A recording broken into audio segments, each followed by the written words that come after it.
Sur les bords du lac du Bourget, la radio autrement. Radio Grand Lac.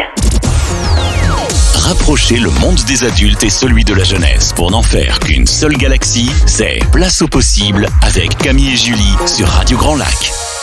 Bonjour à tous, vous êtes sur Radio Grand Lac 92.1 et nous sommes ravis avec Camille de vous retrouver comme chaque mois. Bonjour à tous. Donc dans l'émission de Place au possible, donc c'est l'émission qui rapproche le monde des adultes et celui de la jeunesse pour n'en faire plus qu'une seule galaxie. Et pour cette émission qui est un petit peu particulière, on va mettre en place un thème qui est « Raconte-nous ton métier ».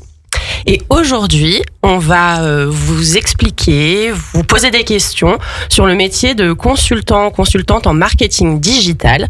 Et pour nous en parler, nous avons l'honneur de recevoir Ludivine Langlois. Bonjour.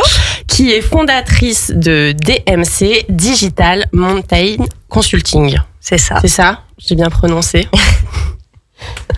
Et Camille, elle va nous expliquer un petit peu en fait en quoi consiste ce nouveau thème.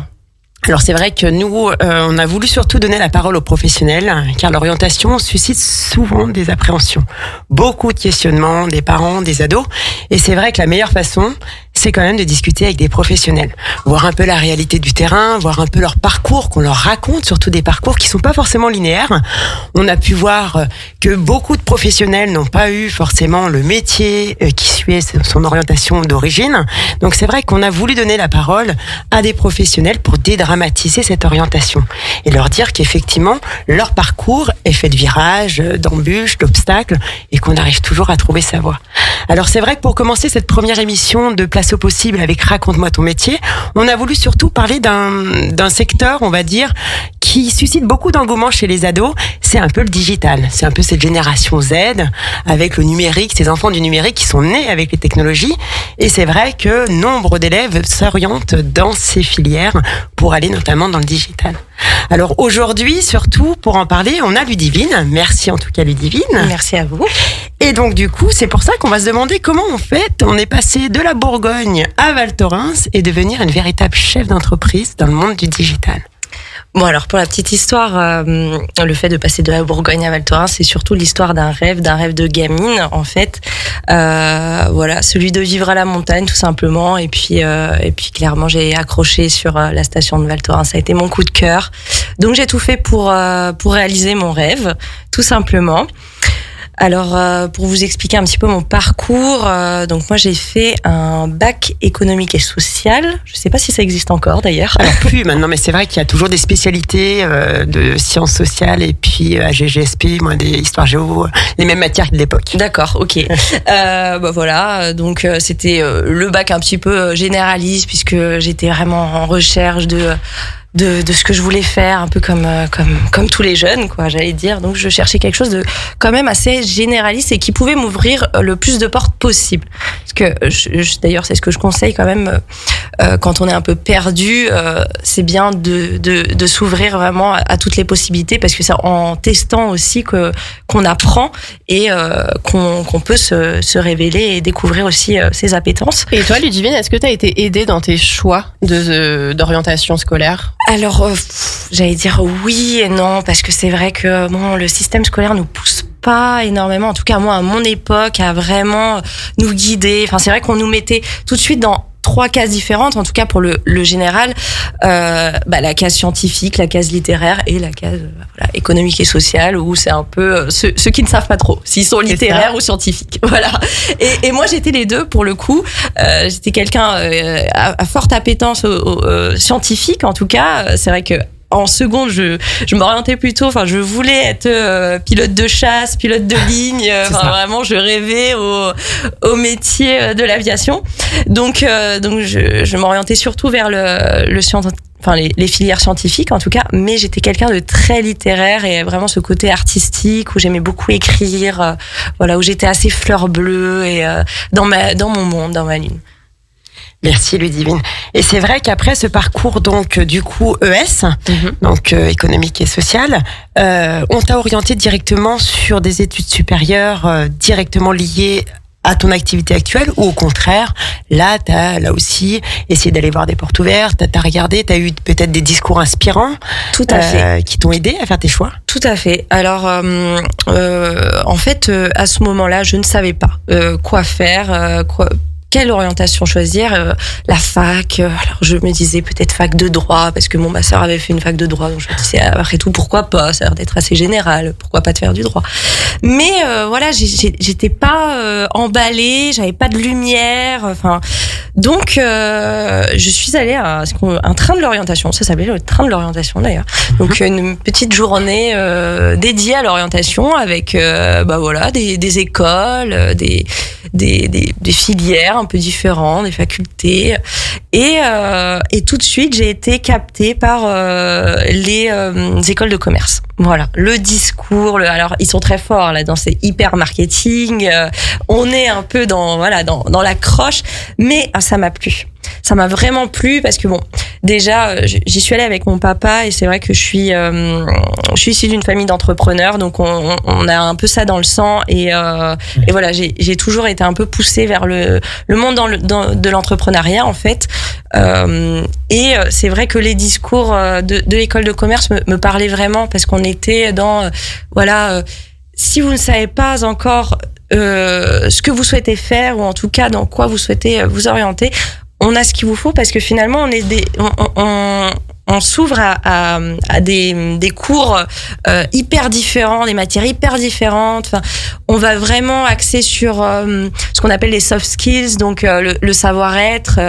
Voilà, enfin, on va vraiment vous aider en fait à vous découvrir tel que vous êtes. Et ça, pour moi, ça m'a parlé. Je me suis dit, au moins, j'ai pas la pression de me dire, je vais foncer encore dans une filière où je vais être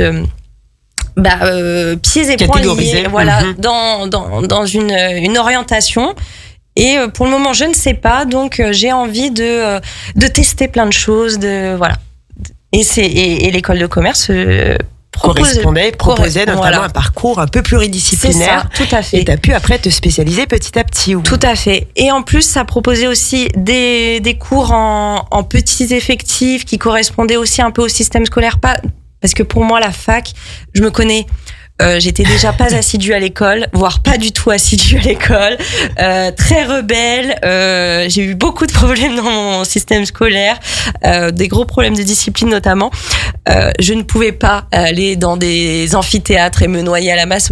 Je suis du genre à une mouche qui vole et je suis déconcentrée, donc là c'était pas du tout fait pour moi. Donc t'avais besoin d'un cadre. C'est ça, tout à fait. Il me fallait un cadre, il me fallait de la stimulation. Des groupes, des projets, des choses comme ça. Des projets, tout à fait. Donc toujours à Dijon. Toujours à Dijon.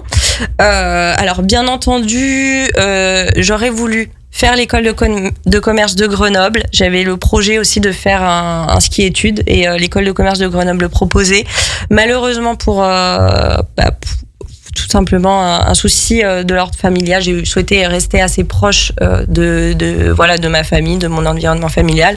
Donc c'est vrai que j'ai choisi l'école de Dijon. En plus de ça, Dijon c'est une très belle ville, une école qui monte, et voilà, une vie étudiante qui était vraiment sympa. Donc voilà. Et donc du coup, durant cette école de commerce, par rapport à ton parcours d'école de commerce, tu as eu la possibilité de partir un peu à l'étranger, oui, de faire des stages pour d'ailleurs venir dans la région, ou comment ça s'est passé après par la suite? Donc alors l'avantage aussi du parcours, donc j'ai commencé par faire un bachelor en marketing, donc c'est 3 ans post-bac, ça a une équivalence aussi à l'international, donc c'est hyper intéressant. Donc pendant ces 3 ans, on a une période de stage à la suite de notre année de cours. On a à chaque fois 3 mois de stage, voilà, qui permettait aussi, de tester des expériences pro, de se mettre un petit peu, de mettre un pied dans la vie active. Il y a aussi la possibilité de faire de l'alternance. Moi, c'est vrai que j'ai pas pris le chemin de l'alternance, parce que je trouvais que le système de cours et stage, ça correspondait bien. Donc là déjà j'ai eu l'occasion d'avoir des premières expériences pro, ajouté au fait que à côté de ça je faisais quand même des petits jobs étudiants. Donc j'avais quand même, je testais plein de choses. Hein. J'ai fait hôtesse dans l'événementiel, j'ai bossé en banque, dans l'assurance. Enfin voilà, j'ai testé plein de choses parce qu'il fallait vraiment que je me trouve en fait et que je trouve dans quoi j'étais finalement performante et ce qui m'épanouissait.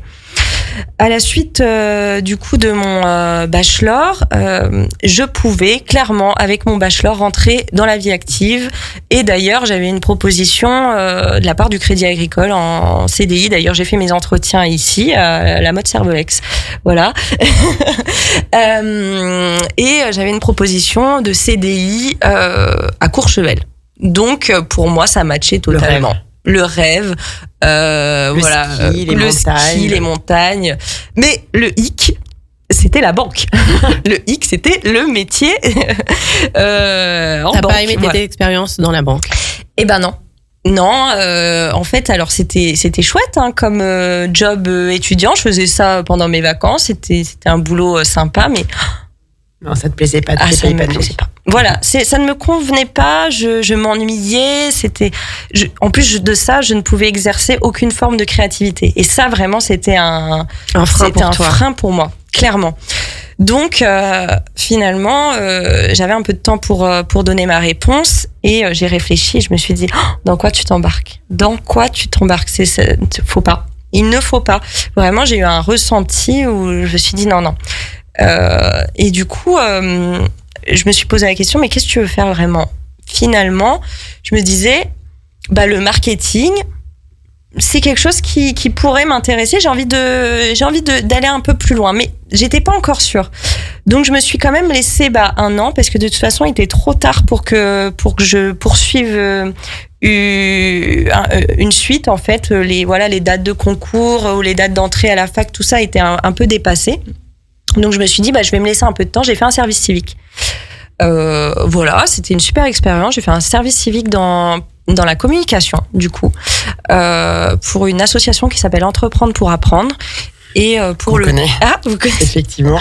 Vraiment une très chouette association et en fait ça c'était vraiment très très enrichissant pour moi parce qu'on avait le côté de l'entrepreneuriat en même temps d'aider les jeunes. On était en compagnie de collégiens, de lycéens, mais ça allait même jusqu'au BTS. Il y avait des vrais projets derrière, des vrais projets entrepreneuriaux, mais aussi de challenge. Il y avait le concours, enfin bref. Et en plus de ça, il y avait cette gestion de la communication, donc gestion des réseaux sociaux, du site web, des mailings, enfin voilà. Donc je me suis un peu exercée. En même temps, le service civique, c'est bien parce que il y a pas de pression. On est vraiment sur l'association en plus. C'est ça. Donc t'as appris sur le terrain. J'ai appris sur le terrain et en même temps, je me suis un peu donné, une envie. En même temps, ça a permis de délimiter aussi ce que je voulais, ce que je voulais pas.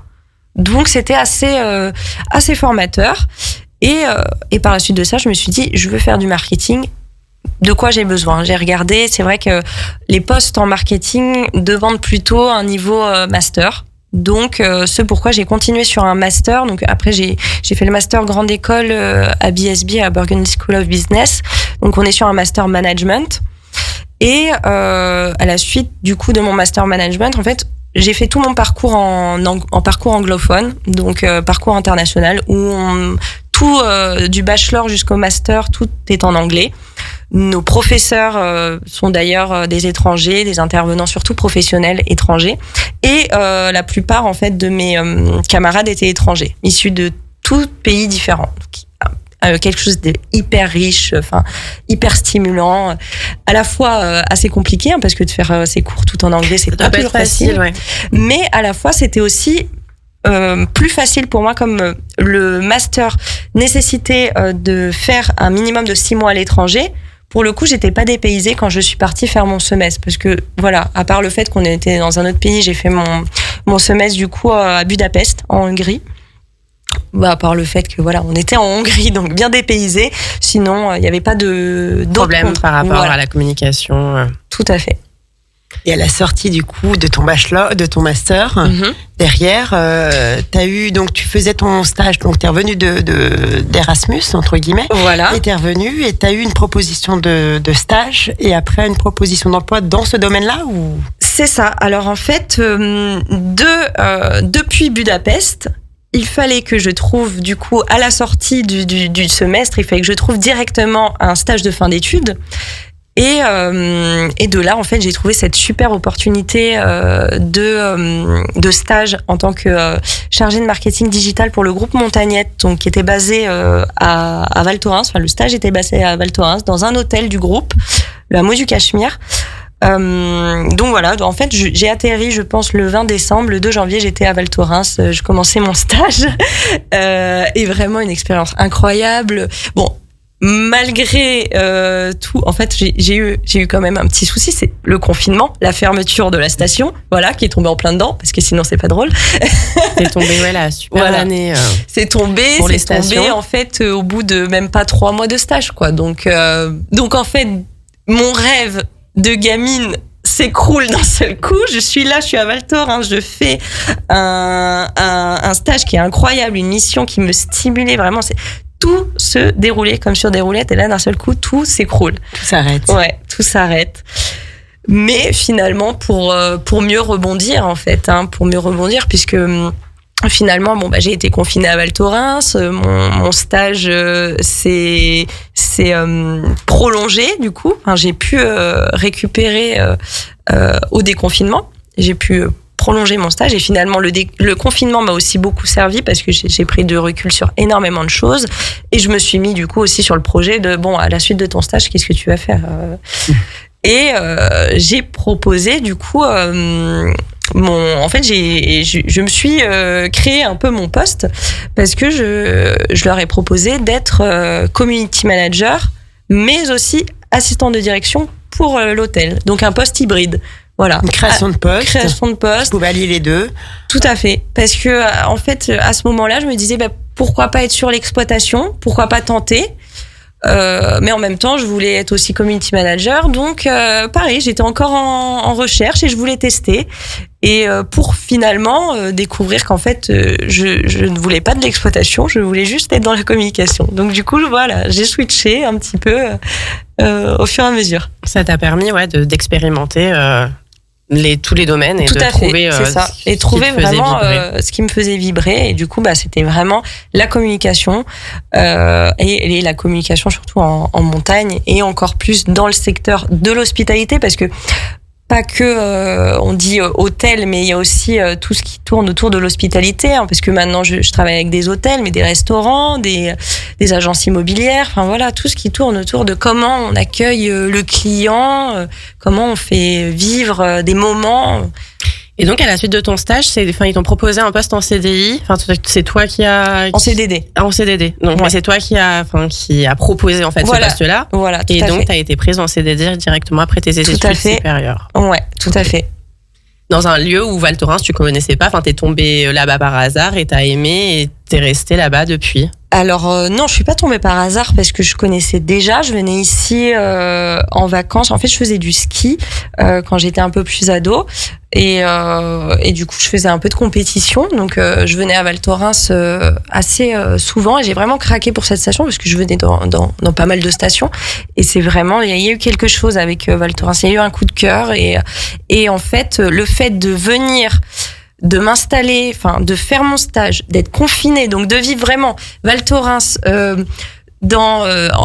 son apogée, dans le sens où au mois de janvier, février, c'est vraiment voilà, on est à l'apogée de la station, et de vivre en même temps le moment où on est confiné, il y a plus rien, enfin voilà, tout s'arrête. Je me suis dit, finalement, c'est ici que j'ai envie de vivre. C'est là, voilà. Ça m'a confortée, en fait, dans le fait que, c'est bien ici que j'ai envie d'habiter. Dans ton environnement. C'est ça, tout à fait. On fait un petit point, de toute façon, on a fait un point sur ton parcours scolaire, hein, ouais. Et c'est vrai qu'on va rentrer plus en détail quand même sur ton métier actuel, sur tes rencontres, sur ton parcours après professionnel, juste après une petite pause musicale. Plongez dans le grand bain de la vie locale avec Radio Grand Lac sur 92.1. Rapprocher le monde des adultes et celui de la jeunesse pour n'en faire qu'une seule galaxie, c'est Place au possible avec Camille et Julie sur Radio Grand Lac. Nous sommes de retour dans l'émission de Radio Grand Lac 92.1. l'émission de Place au possible qui rapproche le monde des adultes et celui de la jeunesse pour n'en faire qu'une seule galaxie. Et aujourd'hui, on a accompagné avec Camille de Ludivine Langlois, donc qui va nous parler de son métier, donc de consultante en marketing digital. Alors Ludivine, tu nous as fait un peu le parcours scolaire. Maintenant, on va revenir un peu sur l'intitulé vraiment exact de ton métier. Donc, consultante en marketing digital, c'est quoi exactement? Ça consiste en quoi?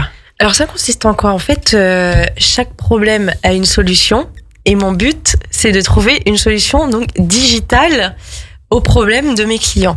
C'est-à-dire qu'en fait, pour faire simple, je prends l'exemple d'un groupe hôtelier qui va venir me voir et qui va me dire voilà, j'ai besoin de communiquer dans le digital, de communiquer sur les réseaux sociaux, voilà. Fais-moi un audit par exemple, voilà, je ne sais pas comment faire. En gros, c'est ça.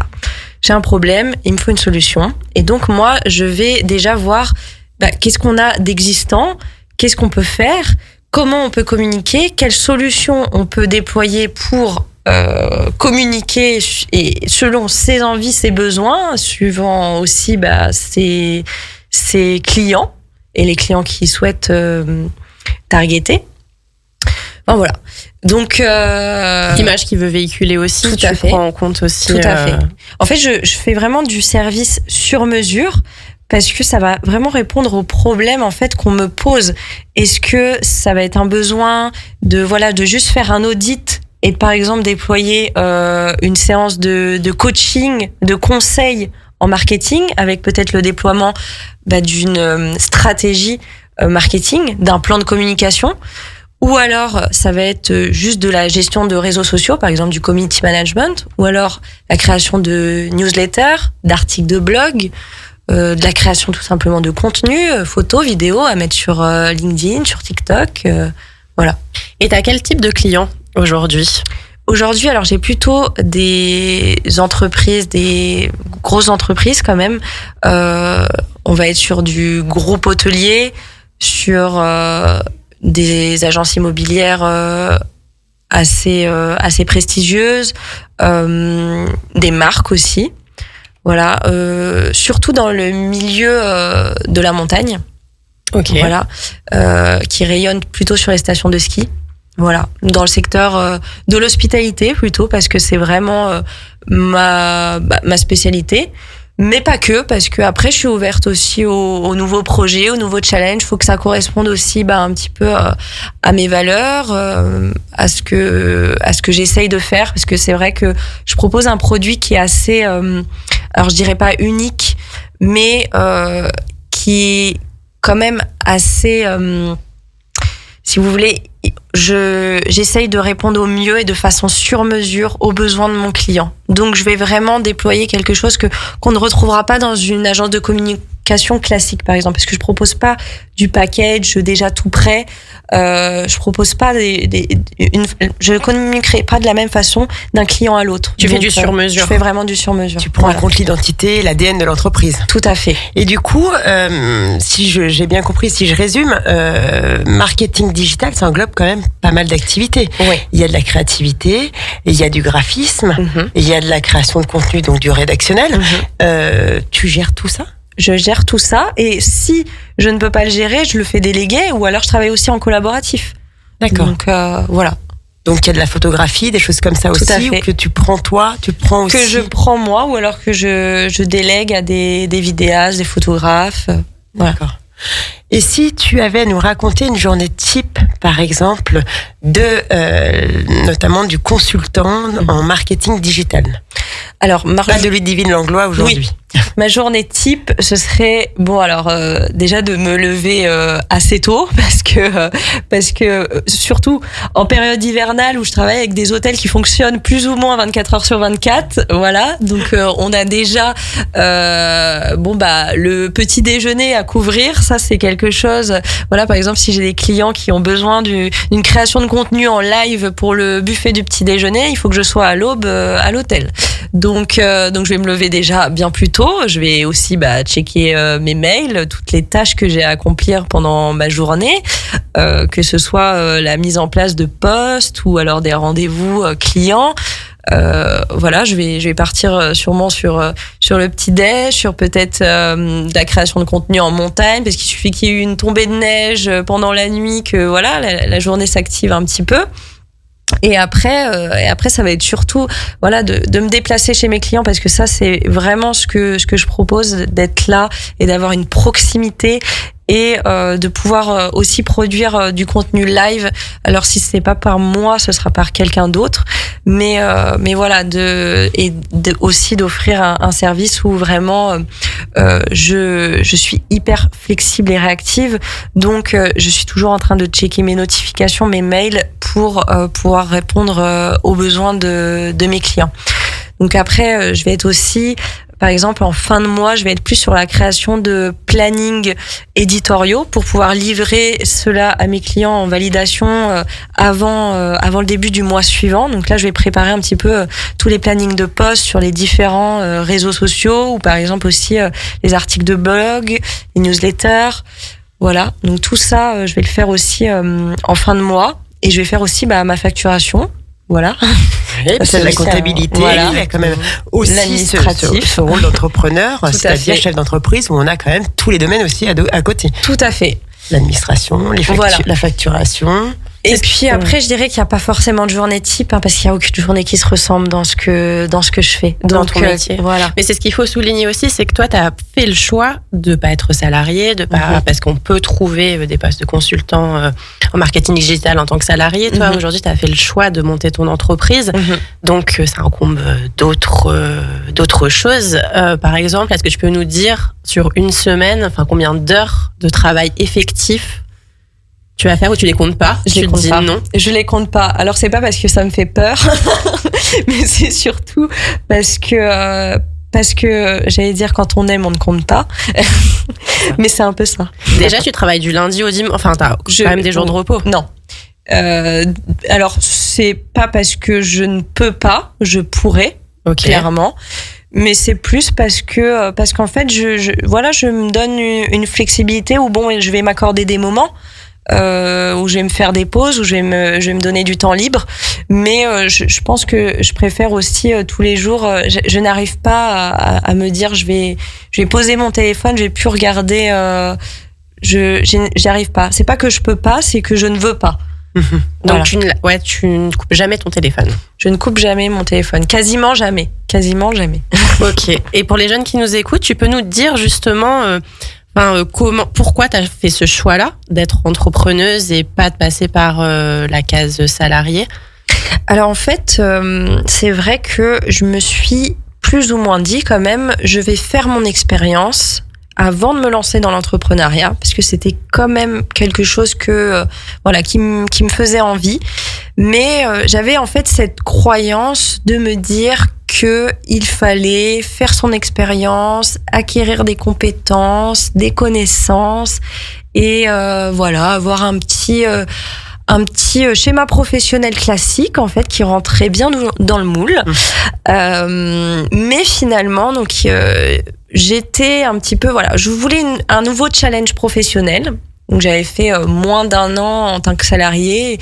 J'étais déjà sur, je m'ennuyais déjà dans ce que je faisais. Je voulais voir autre chose. Je savais que je pouvais, en tout cas, prétendre à autre chose. Donc je me suis positionnée sur des postes qui nécessitaient beaucoup d'expérience, mais ça ne me faisait pas peur. J'avais envie d'aller sur un gros challenge pour le coup.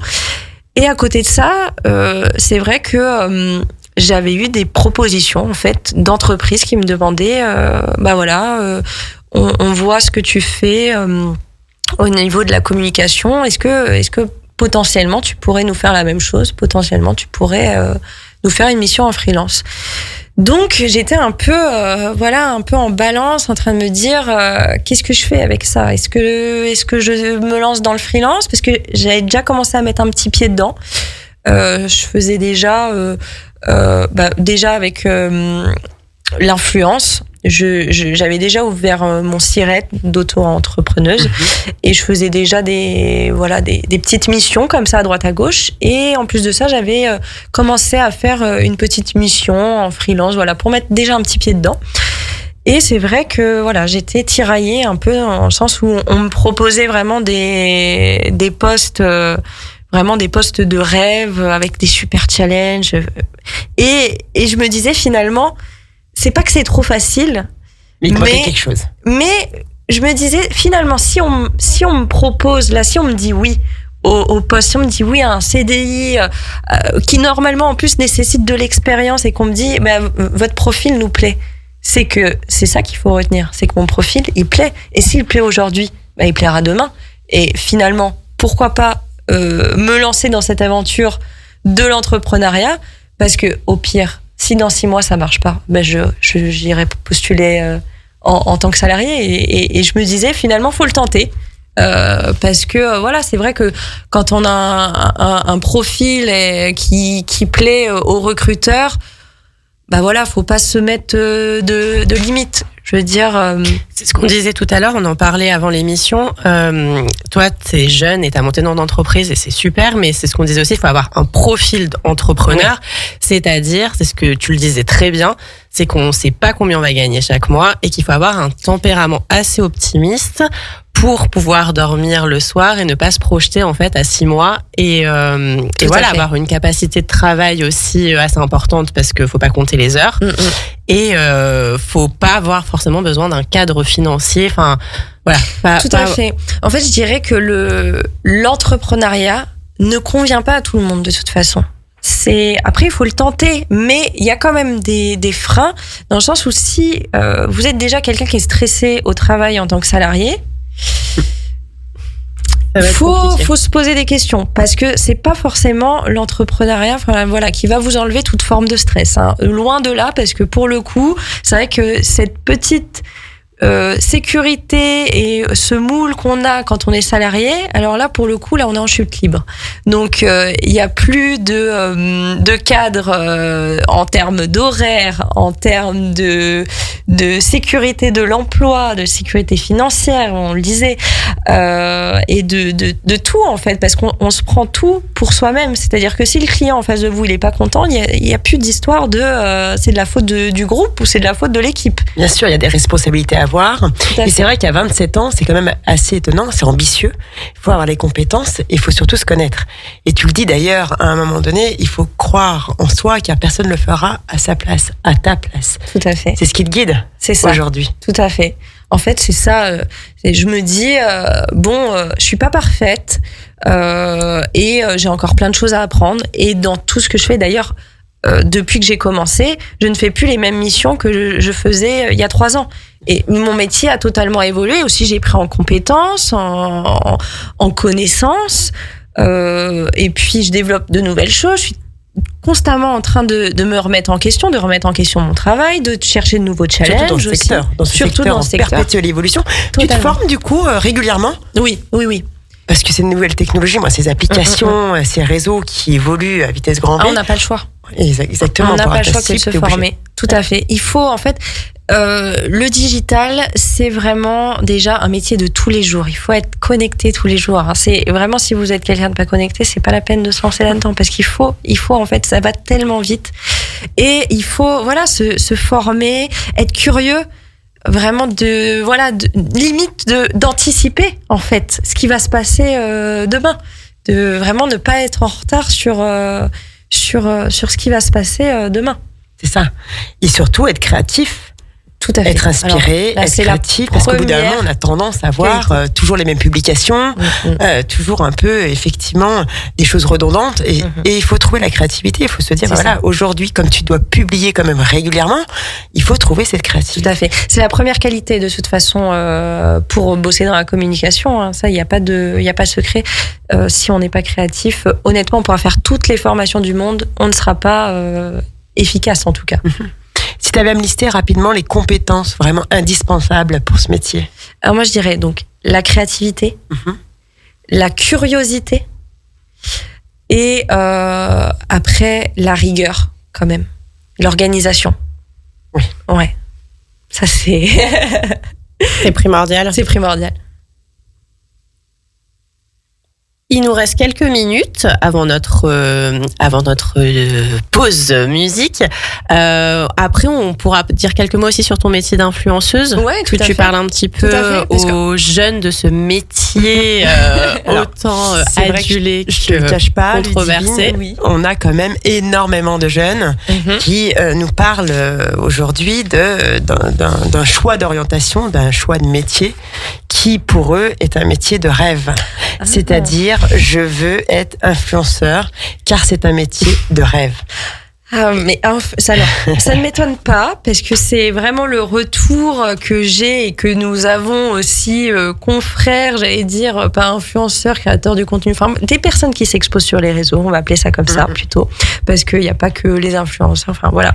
C'est pour moi, j'aime pas mettre les gens dans des cases non plus et voilà, j'allais dire, ça pourrait être le cas de pas mal de profils, mais il y a vraiment un fantasme là-dessus qui est totalement faux parce que alors faut savoir que par exemple j'ai à peu près 29 000 abonnés sur Instagram. À aucun moment je ne me rémunère de ça. Alors si ça c'est faux ce que je viens de dire, mais parfois ça peut m'arriver. Voilà, j'allais dire je ne gagne pas ma vie grâce à ça.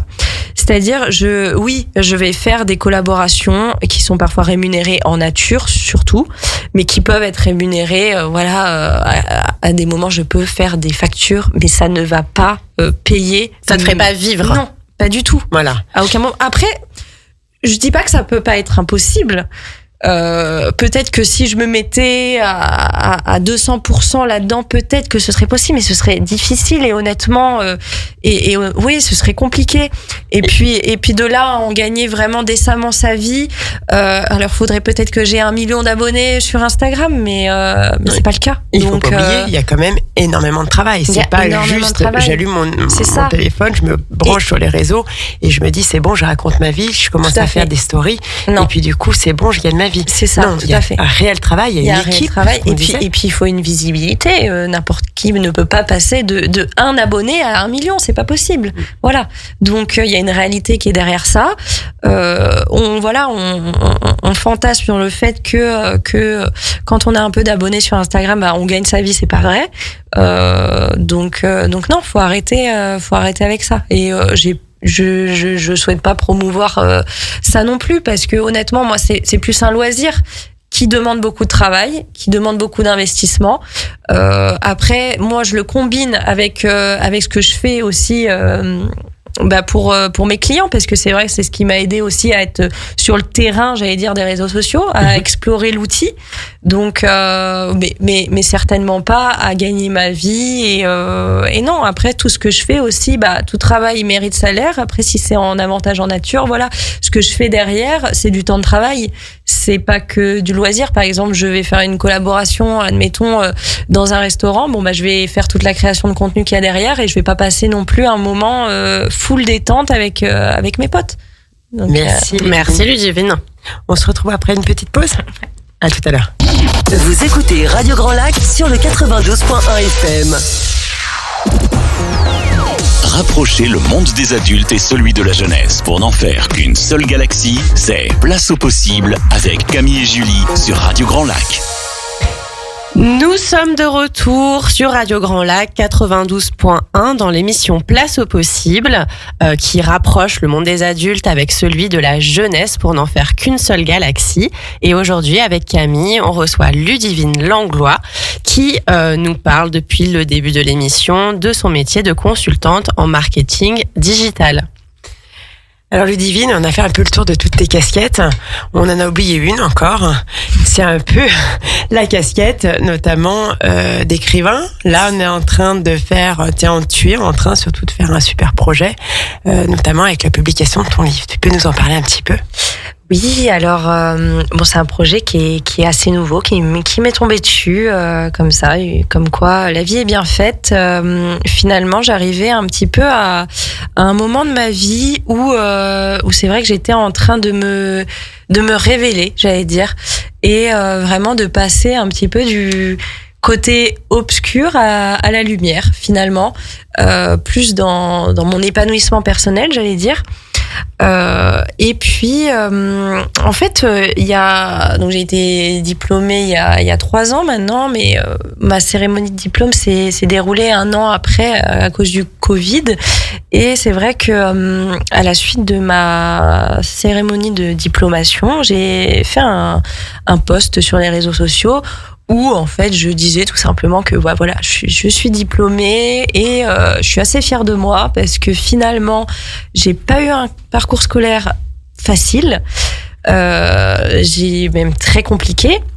Et finalement, malgré tout ce qu'on pouvait dire sur moi à l'époque, que ce soit les profs ou mon entourage ou un peu toutes les personnes qui gravitaient autour de moi et qui me disaient que de toute façon, j'étais plus ou moins bonne à rien et que je ne ferais pas d'études et que je ne ferais sûrement rien de ma vie. Là, j'étais quand même contente de moi, d'être diplômée d'une belle école de commerce française et en plus de ça, d'avoir créé ma boîte et d'être enfin épanouie personnellement et professionnellement. Et ça a suscité beaucoup d'intérêt, beaucoup de soulèvement sur les réseaux et surtout, ça a suscité le débat et des échanges avec des personnes qui se retrouvaient un petit peu en moi et même des parents d'enfants qui se retrouvaient aussi qui retrouvaient leur enfant en tout cas. Donc il y a eu beaucoup d'échanges et ça a été génial parce que je me suis dit tiens, ça suscite l'intérêt et en plus de ça je suis pas toute seule. Et c'était courant juin, mais un petit peu avant mes 27 ans là cette année. J'ai reçu une proposition de la maison d'Ashbook, la maison d'édition d'Ashbook, qui est une toute nouvelle maison d'édition qui m'a proposé le projet d'écrire un livre. C'est génial parce que donc c'est un projet qu'on t'a proposé, enfin c'est venu à toi. C'est ça. Alors moi je dis souvent que je suis partante pour tout faire dans la vie. Donc finalement faire un livre, pourquoi pas. Et en plus de ça, c'est vrai que ça a été comme une lumière un peu. J'ai envie de faire un livre. Je peux le faire parce que j'ai les capacités rédactionnelles en tout cas, parce que j'ai toujours écrit depuis que je suis enfant. Je sais écrire. Je peux écrire en tout cas un récit qui voilà. Après j'ai fait une thèse professionnelle pour mon master, donc voilà, j'ai la capacité de rédactionnelle, mais surtout j'ai un vrai message à transmettre. Et pour moi, du coup, c'était vraiment une révélation. Je me suis dit, voilà, il n'y a pas besoin de se poser 3 milliards de questions sur le sujet, il est déjà tout trouvé. Du coup, l'intitulé de ton livre, donc En dehors du moule. En dehors du moule, c'est surtout un livre inspirant, un livre autobiographique, bien évidemment, qui pourrait inspirer aussi pas mal de jeunes. Par rapport à ce parcours un peu atypique, où tu me dis d'ailleurs, où tu dis au début, lorsque tu as eu un début un peu chaotique, quelles ont été les clés pour toi pour t'en sortir lorsque tu as posé par écrit, c'est-à-dire cette enfance un peu difficile, comment à un moment donné t'es arrivé notamment à te dire voilà, je suis capable, je vais faire des études, alors que c'est vrai que ce parcours aurait pu t'affaiblir, te faire perdre confiance en toi, perdre confiance en toi, ça a été le et cas, perdre cette lumière en fait, parce que tu dis je suis passé de l'ombre à la lumière, donc il y a une période où tu étais quand même dans l'ombre. Ah oui, énormément. Ah oui, j'ai essuyé vraiment de longues périodes où j'étais dans le noir total, même avec des épisodes dépressifs. Voilà, ça je vais pas le cacher. D'ailleurs, dans mon livre, je parle sans filtre. J'ai décidé vraiment d'expliquer ce par quoi je suis passée. Et voilà, si finalement ça peut aussi donner de la lumière en se disant, voilà, là pour le coup, je mets pas de filtre en fait sur ce que j'ai vécu et je minimise pas ce que j'ai vécu. Mais par contre, voilà, finalement, il y a quand même un moyen de s'en sortir et un moyen de basculer en fait. Et du coup, aussi de l'écrire, c'était, j'allais pas dire salvateur, mais presque finalement. C'était aussi un exutoire et puis une façon de tourner la page sur ces moments-là. Et voilà, mais de se dire que ils ont existé, ils existent aussi pour d'autres personnes. Et c'est ok, et tout va bien se passer. Et tu te rappelles ce qui t'a permis justement, s'il y avait une chose qui t'a permis en fait de t'en sortir, de reprendre confiance, C'est moi. Ok. Ouais. Et c'est pour ça que d'ailleurs la phrase d'intro c'est croyez en vous car personne ne le fera à votre place. Et c'est vrai, c'est la clé, c'est soi. Et c'est ce que j'explique aussi dans le livre, c'est apprendre à s'aimer, apprendre à s'épanouir avec soi-même, apprendre à aimer ses défauts, ses qualités, à vivre avec, à en faire de sa différence une force aussi, à s'assumer et à accepter du coup c'est accepter aussi ces phases d'ombre, ces phases de lumière et à cohabiter avec et en fait c'est ça qui nous fait nous sentir bien parce que finalement, je me suis renfermée, j'étais presque devenue associable à me dire mais de toute façon je suis trop différente et je ne comprends pas ce monde et je ne comprends pas les autres et j'ai surtout pas envie de les comprendre. Alors que là maintenant je suis hyper ouverte à découvrir de nouvelles personnes, à m'épanouir avec les autres et j'ai soif même d'apprendre des autres en fait, alors que c'était pas du tout le cas avant. Et c'est ça qui est fou, c'est que c'est totalement contradictoire, c'est qu'en fait au début un peu exclu, un peu face à une population, tu te sentais pas forcément à l'aise et là tu te retrouves au milieu dans la lumière, une communauté plus de 30 000 personnes et là tu te dis voilà, t'es à la lumière, t'es dans un relationnel, t'es dans un métier relationnel. Et donc, tout à fait. Du coup, c'est vrai qu'on peut s'en sortir. C'est très paradoxal, mais on peut y arriver, quoi. Et puis finalement, en posant des mots et en assumant ce que j'étais, c'est là où j'ai trouvé aussi cette lumière, dans le sens où j'avais déjà une grosse communauté avant, mais j'étais pas bien avec moi-même. Je ne m'aimais pas, je m'assumais pas et finalement tout ça c'était j'étais pas en phase avec moi-même et j'étais pas ouverte non plus à l'échange, au partage, à tout ça et finalement en fait ce qui s'est passé juste après et toute cette phase où je me suis dit ok, je suis comme ça. Et c'est ok. Et tu l'acceptes. Voilà. Il y a une phase d'acceptation qui est importante. Tout à fait. On peut dire que ton livre est en précommande en fait sur Dashbook et que les gens peuvent encore le commander. Oui, tout à fait. Il est encore en précommande actuellement. Là, il est en train de passer à l'impression. Il sortira courant octobre. Alors, j'ai pas la date exacte parce que même la maison d'édition ne sait pas encore, mais courant octobre, normalement, il devrait sortir à la Fnac, sur Amazon ou dans les librairies.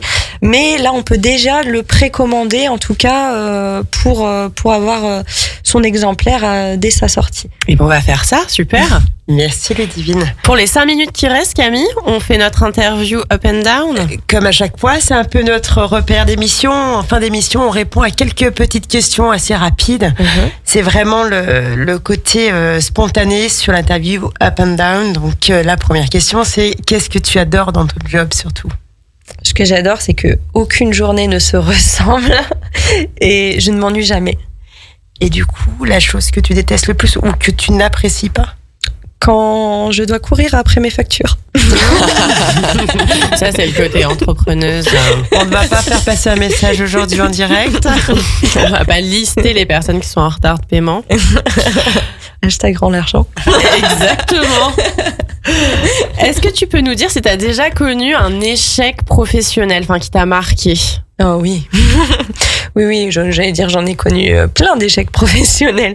Surtout, alors j'allais dire pas forcément, c'était surtout pour mes stages, parce qu'après j'ai pas eu d'expérience professionnelle, en tout cas avant ça, très déterminée, mais j'ai eu beaucoup de stages qui se sont mal passés. Et finalement, quand j'y repense, c'est une chance que ce soit mal passé, parce que ça m'a appris énormément de choses.